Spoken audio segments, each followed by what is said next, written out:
Assalamualaikum warahmatullahi wabarakatuh. Baik, jadi jumpa lagi dengan saya Pak Vicky dan di sini saya membawa sahabat saya ya. Mungkin bisa memperkenalkan diri. Halo, aku Zaki dari Zaki Naga Edu Media. Lagi collab sama Guru Gaming. Oke, jadi di sini nanti Mas Zaki mencoba untuk membantu saya ya teman-teman ya untuk menjawab pertanyaan yang berasal dari teman-teman. Oke, ini ada pertanyaan yang pertama. Apa keutamaan Al-Quran dibandingkan dengan kitab-kitab sebelumnya? Nah, Al-Quran ini kan diturunkan paling terakhir ya teman-teman.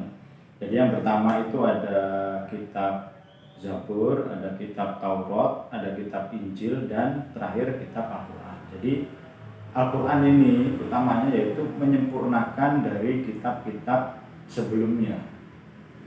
Nah, bukan berarti kitab sebelumnya salah atau enggak benar, itu bukan. Tapi Al-Quran itu untuk menyempurnakan saja. Jadi penyempurna dari kitab-kitab yang lain. Mungkin menurut Mas Zaki gimana? Ya, jadi benar kata Guru Gaming. Jadi Al-Quran diturunkan terakhir sebagai penyempurna dari kitab-kitab sebelumnya. Kenapa kok Allah nggak langsung menurunkan Al-Quran? Karena ibaratnya manusia, kita pasti belajar untuk merangkak dulu. Belajar untuk berjalan dulu sebelum kita nanti mampu berlari. Jadi Allah memberikan tahapan seperti itu. Jadi Al-Quran adalah penyempurna dari kitab-kitab sebelumnya. Seperti itu. Jadi intinya itu penyempurna teman-teman. Oke, ini pertanyaan selanjutnya ya Mas Zaki ya. Apakah orang non-muslim yang sudah berwudu boleh memegang Al-Quran? Oke, menurut Mas Zaki gimana? Boleh atau tidak? Kalau saya bingung juga ya, saya pasti akan bertanya lagi kenapa orang muslim ingin untuk memegang Al-Quran dan juga melakukan wudhu sebelum melakukan itu, karena berarti dia mengetahui tentang aturan, yaitu kita harus dalam keadaan suci untuk memegang Al-Quran itu sendiri, kan berarti dia mengimani aturan yang ada dalam Al-Quran. Saya kurang tahu sih. Sebenarnya untuk non-muslim ya, meskipun udah berwudu tetap sebenarnya tidak boleh memegang Al-Quran. Jadi kenapa kok tidak boleh? Karena di surat Al-Waqiah itu sudah dijelaskan Al-Quran itu merupakan ayat-ayat yang suci dan di situ boleh dipegang hanya oleh orang-orang yang suci.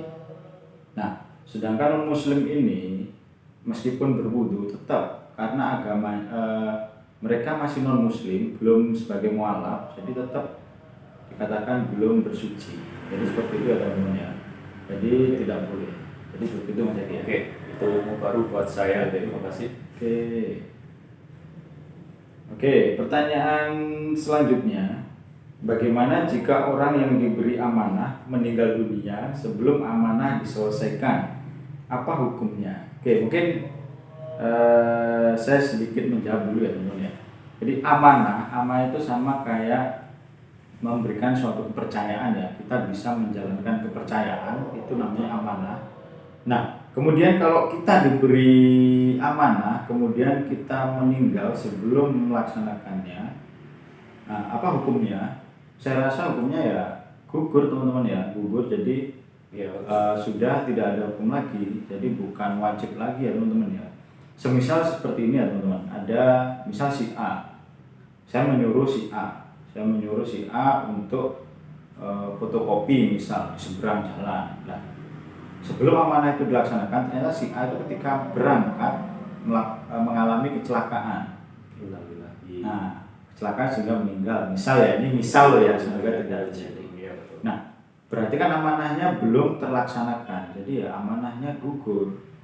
Jadi tidak harus dilaksanakan. Masa iya orang meninggal mau melaksanakan amanah? Iya, mungkin juga. Jadi tidak bisa itu. Mungkin pada Mas Zaki gimana? Ya betul, saya juga sependapat soal itu. Jadi pastinya ketika kita meninggal itu bukan sesuatu yang kita inginkan, itu adalah suatu kecelakaan ya. Untuk yang kecil sehingga itu menggugurkan dari amanahnya itu.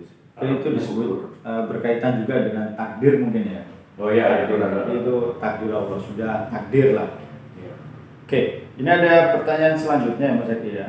Oke. Apa perbedaan sifat khianat dengan sifat tidak jujur? Nah, ini mungkin Mas Zaki yang lebih paham ini. Khianat dengan tidak jujur atau bohong. Ya, kalau tidak jujur itu adalah sesuatu yang diutarakan, disampaikan secara di luar kebenarannya. Jadi misal kita ditanyai sesuatu, tapi kita mengutarakan, tidak selalu verbal ya, tidak selalu kata-kata, bisa juga dengan suatu tindakan yang tidak menyatakan kebenarannya. Itu adalah tidak jujur. Sedangkan gitu ya. tidak sifat khianat itu adalah ketika kita diberi kepercayaan, tapi malah kita melakukan sesuatu yang merugikan bagi orang yang memberikan amanah. Contohnya kita diberi amanah untuk menjaga uang sebesar 100.000 karena uang ini akan dipakai hal yang lain, tapi kita malah menggunakannya dan kita tidak mengembalikannya. Itu adalah khianat karena kita mengkhianati kepercayaan orang lain dan merugikan orang lain tersebut. Seperti itu. Berarti lebih ke arah kalau bohong itu ke kata-kata ya? Iya, ke kata-kata atau sesuatu yang pokoknya informasi atau apapun yang benar tapi disampaikan dengan salah atau tidak sesuai kebenarannya. Terus kalau khianat itu lebih ke perbuatan ya, perbuatan yang merugikan orang yang memberi amanah. Oke. Jadi seperti itu ya teman-teman ya. Oke. Nah itu gunanya saya mengajak Mas Hadi jadi berbagi ilmu. Oke, ini ada pertanyaan selanjutnya. Sebutkan hadis yang berkaitan dengan sifat amanah. Oke, mungkin Mas Zaki tahu hadisnya? Mohon maaf saya kurang tahu soal itu. Oke. Jadi saya pernah membaca hadis kurang lebihnya seperti ini ya teman-teman. Adil amanata ila mani tamanaka wala tahum man khonaka. Jadi seperti itu. Saya juga lupa itu hadis diriwayatkan oleh siapa. Ya, sepertinya sih hadis itu sahih. Jadi artinya sampai itu hadis yang benar. Hadis yang benar, sahih benar. Jadi sampaikanlah amanah kepada orang yang memberi amanah kepadamu. Nah, jadi seperti itu artinya. Terus kemudian dan janganlah kamu berkhianat kepada orang yang mengkhianatimu. Nah, kurang lebih seperti itu artinya. Itu hadis tentang amanah. Mungkin Mas Hadi kalau tahu hadis selain itu. Enggak. Oke. Baik. Oke, selanjutnya ada lagi pertanyaan. Saya masih bingung kapan harus mengucap subhanallah dan masya Allah. Nah ini sering banget ditanyakan oleh teman-teman. Apa bedanya subhanallah dan masya Allah, dan kapan kita harus mengucap subhanallah dan juga masya Allah. Oke. Mungkin Mas Yagi dulu. Gimana? Saya sendiri sering juga bertanya-tanya, tapi sejauh ini kalau menurut saya ya, masya Allah adalah ketika kita terkagum atas sesuatu yang telah diciptakan Allah. Contohnya saya melihat orang yang contohnya seperti itu ya. Jadi kita melihat misalnya ada anak kecil yang cantik banget, lucu banget, menggemaskan itu, pintar gitu kan, masya Allah, karena itu adalah rezeki atau dia yang diberikan oleh Allah pada anak tersebut. Nah, kalau subhanallah itu seperti ketika kita melihat pelangi atau hujan yang dahsyat gitu ya mungkin, tapi bukan ke arah seperti bencana. Jadi ketika kita mengalami bencana kan kita mengucap innalillahi wa inna ilaihi raji'un. Jadi ketika kita seperti mungkin terkagum, takjub dengan pelangi, indahnya pelangi atau derasnya hujan, itu kita mengucapkan subhanallah seperti itu. Mungkin seperti ini ya. Kalau subhanallah itu kita ucapkan, kalau saya ambil kesimpulan ya, kita takjub, mengagumi sesuatu yang hanya bisa dilakukan oleh Allah gitu ya. Contohnya pelangi itu kan terjadi kan ya karena Allah kan. Tidak bisa manusia dilakukan oleh manusia. Mungkin manusia bisa memanipulasi, tapi kan tidak seperti yang diciptakan oleh Allah. Kalau tadi masya Allah melihat orang pintar, nah itu kan bisa dicampur tangani oleh manusia gitu ya. Ada campur tangan manusia. Ada campur tangan manusia, itu kita ucapkan masya Allah. Contohnya mungkin selain itu apa? Misal kita melihat lukisannya anak-anak, karyanya karya kan itu ada campur tangan dari manusia. Kalau subhanallah itu tidak ada campur tangan manusia. Contohnya petir. Nah, kita kagum, subhanallah, gitu kan? Ya, ya. Nah, masa iya manusia menciptakan petir kan nggak mungkin. Ya, Oke, jadi seperti itu ya teman-teman ya. Oke, pertanyaan selanjutnya, Nabi Ibrahim alaihissalam menerima wahyu dalam bentuk suhuf. Arti suhuf itu apa? Oke, suhuf itu apa namanya ya? Apa ya? Wahyu atau yang bersifat lembaran, dalam bentuk lembaran. Ada yang mengatakan suhuf itu kumpulan-kumpulan ayat itu dalam bentuk yang masih dalam bentuk lembaran. Kalau dulu zaman dulu kan belum ada, mungkin masih bingung ya mau nulis ayat itu di mana kan masih bingung. Nah, itu dalam bentuk lembaran. Ada yang ditulis di tulangnya hewan, ada yang tulis di batu, jadi seperti itu. Ada yang tulis di potongan-potongan kayu. Nah, itu disebut dengan suhuf. Kalau sekarang, kalau Al-Quran itu kan kumpulan dari suhuf itu yang sudah dibukukan. Nah, itu Al-Quran. Jadi seperti itu. Mungkin Mas Yaki mau nambahi? Ya mungkin cukup, saya kurang. Oh gitu ya. Juga. Oke. Ini pertanyaan selanjutnya. Bagaimana menjelaskan kepada orang muslim yang kurang paham agama bahwa kitab suci Injil yang ada sekarang adalah palsu? Karena kadang mereka menganggap Kristen dan Islam ada kesamaan dari segi kitabnya. Oke, sedikit saya jelaskan ya teman-teman ya. Kristen, kitabnya orang Kristen itu kan Injil, tapi Injilnya bukan sama persis dengan Injil yang diterima oleh Nabi Isa. Jadi sudah sedikit melenceng lah teman-teman. Jadi kalau dibilang ajarannya sama, ajaran kitabnya sama dengan Al-Quran, sebenarnya berbeda ya teman-teman ya. Di Injil menurut orang Kristen itu kan bahas tentang Yesus, tentang Tuhan Bapa atau apa gitu kan. Nah, kalau di Al-Quran itu kan dijelaskan untuk menyembah Allah. Bahkan di situ dijelaskan kalau Injil yang sebenarnya itu diturunkan untuk Nabi Isa, itu untuk memberi wahyu, itu untuk orang-orang Israel, Bani Israel. Jadi seperti itu. Jadi Injil yang mungkin dikatakan palsu itu sebenarnya itu orang-orang yang tidak suka terhadap Nabi Isa, itu merubah isi dari kitab Injil itu. Nah seperti itu. Nah terus kita memberitahu orang-orang yang kurang paham agamanya ini gimana? Nah jadi kalau menurut saya, menurut pengetahuan saya sebenarnya memang yang kita ingat seperti pertanyaan sebelumnya bahwa Al-Quran itu adalah menyempurnakan kitab sebelumnya dan adalah termasuk Injil yang dibawa oleh Nabi Isa. Namun di sini ada sedikit perbedaan dengan Injil yang sebenarnya karena telah dimodifikasi oleh pihak gereja sendiri. Ya, gereja. Jadi ibaratnya Nabi Isa membawa kitab, namun disalahartikan oleh yang melanjutkan, yaitu dari gereja sendiri seperti itu. Jadi ada orang yang berkata bahwa jika kamu ingin mempelajari Kristen, maka pelajarilah kitabnya, jangan ikuti gereja, karena mereka belum tentu menyampaikan apa yang benar-benar ada atau apa yang dimaksudkan dalam Injil. Itulah kenapa masih banyak yang melenceng gitu. Agama Kristen banyak ajaran-ajaran yang melenceng dari kitab Injil itu sendiri.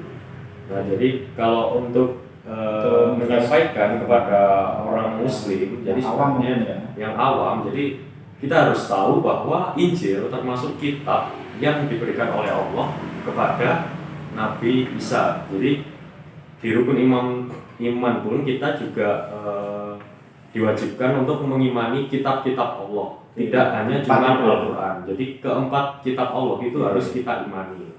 Seperti itu. Jadi kalau misalnya dikatakan ada yang sama dengan ajaran Islam, itu bukan sama, melainkan memang tahapannya seperti itu. Jadi Al-Quran menyempurnakan kitab-kitab sebelumnya. Oke, mungkin cara menjelaskan kepada orang-orang yang awam atau yang kurang paham tentang agama Islam, ya mungkin kita bisa menyuruhnya kembali untuk mempelajari Al-Quran ya. Jadi Al-Quran itu memang bukan hanya untuk dibaca saja teman-teman ya, tapi untuk dipelajari juga, dicari tahu artinya, dipahami, diresapi artinya juga. Jadi seperti itu teman-teman. Oke, kita lanjut ke pertanyaan selanjutnya teman-teman ya. Kalau mungkin belum jelas silakan tanyakan di kolom komentar. Oke, bisa nanti komen ya, komen di kolom komentar. Nah, di kolom komentar. Oke. Apabila kita menerima amanah dari manusia dan tidak bisa menjalankan amanah itu, apa yang harus kita lakukan? Mungkin seperti gini ya, mungkin apabila ada orang yang menerima kepercayaan mungkin ya dari seseorang dan tidak bisa menjalankan amanah itu. Misalnya gini deh, saya berjelas ya, mungkin saya memberi amanah ke Mas Zaki ya, tapi Mas Zaki ini tidak bisa menjalankannya, keberatan atau apa, tidak bisa menjalankannya. Apa yang harus dilakukan oleh Mas Zaki? Kalau menurut saya ya memang kita bisa menolak dari awal. Jadi tapi kita juga menyebutkan kenapa alasan kita menolak hal tersebut. Apakah kita berhalangan atau apakah memang itu di luar kemampuan kita seperti itu, sehingga tidak menyakiti perasaan yang memberi amanah seperti itu. Jadi menolaknya pun juga harus secara halus, secara sopan kita beritahu kenapa kok kita tidak menjalankan amanah tersebut. Bukan tidak menjalankan, tapi menolak untuk diberi amanah tersebut. Mungkin ada sangkut pautnya berbeda ya antara tidak bisa dengan tidak mau ya. Tapi karena tidak bisa lah, tidak bisa untuk menjalankannya, bukan berarti tidak mau. Oke, ini pertanyaan selanjutnya. Kenapa Allah tidak menurunkan Al-Quran kepada nabi-nabi sebelum Nabi Muhammad? Apa alasannya? Ini sama kayak yang tadi. Iya, sama seperti yang tadi. Jadi istilahnya kan bertahap. Sebagai manusia kita nggak bisa langsung belajar berlari, tapi kita harus belajar merangkak dulu, baru bisa berjalan, lalu berlari. Jadi emang tahapannya seperti itu. Supaya apa ya, istilahnya manusia nggak kaget tiba-tiba dikasih aturan sedemikian rupa, gitu kan pasti mereka terkejut, ini apa? Orang ketika apa Nabi Nuh ya membawa kitab pertama itu pun pasti banyak yang protes gitu. Nah, apalagi langsung dikasih Al-Quran kan juga makin parah. Karena Al-Quran itu penjelasannya lebih banyak, lebih dalam. Sebabnya Al-Quran diturunkan pada Nabi yang terakhir. Nah, karena kebetulan Nabi Muhammad Nabi terakhir ya, diturunkan kepada Nabi Muhammad seperti itu. Oke, di bertahap intinya seperti itu. Oke, pertanyaan selanjutnya ya. Kita umat muslim mempelajari Al-Quran sangat penting dan selalu mengamalkan setiap hari. Apa perlu kita juga mempelajari kitab lainnya seperti Zabur, Taurat, dan Injil? Oke, menurut saya perlu ya. Perlu kalau emang kitabnya masih ada.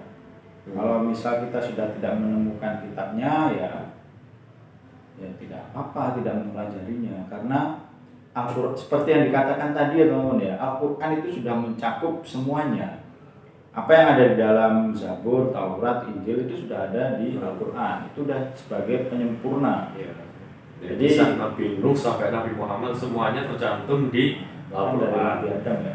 Ya dari Nabi Adam Nabi Adam itu ada sampai Nabi Muhammad itu semua disebutkan. Jadi semua nabi-nabi yang kita percaya itu memang semuanya ada di dalam Al-Quran. Tapi kalau di Zabur itu kan tidak ada membahas nabi-nabi, itu tidak ada. Jadi ya kita cukup mempelajari Al-Quran saja, itu sudah mencakup semuanya. Tapi juga diperbolehkan untuk mempelajari kitab-kitab sebelumnya, karena memang kita juga harus mengimani kitab-kitab Allah. Belajar itu kan tidak ada salahnya. Cuman ya tetap harus diucapkan bahwa Al-Quran adalah kitab yang paling sempurna dan wajib yang kita ikuti seperti itu. Oke, baik. Itu saja ya ternyata pertanyaan yang berasal dari teman-teman. Oke, mungkin apabila ada pertanyaan-pertanyaan yang tidak kami bahas karena itu sudah pernah kita bahas pada pertemuan sebelumnya, dan ada juga pertanyaan-pertanyaan itu sangat melenceng dari materi akidah kelas 4.